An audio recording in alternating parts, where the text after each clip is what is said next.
In today's video, I'm going to teach you a guide how to use absolute position in Figma. We'll start right inside Figma.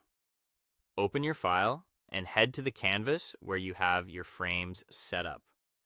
Locate the frame you want to use. In this example, it's labeled frame 2. You'll also have a text layer ready to move. The goal is to place that text exactly where you want it without Figma automatically rearranging things.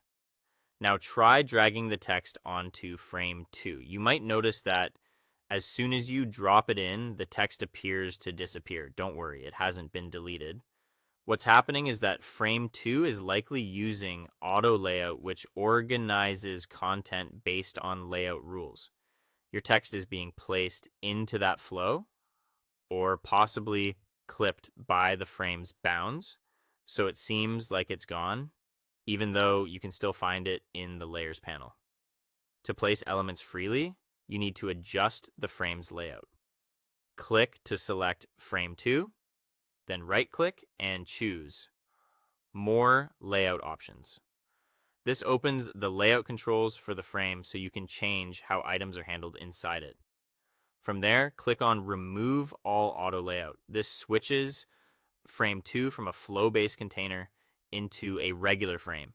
In a regular frame, items are not automatically stacked or spaced. You get manual control over their position. With auto layout removed, you can now position your text absolutely.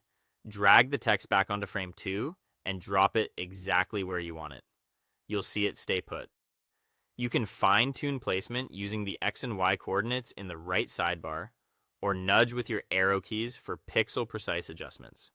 If smart guides appear, use them to align edges or center your text relative to the frame. This is the essence of absolute positioning in Figma. Elements sit exactly where you place them, independent of any automatic layout rules. A quick note for context.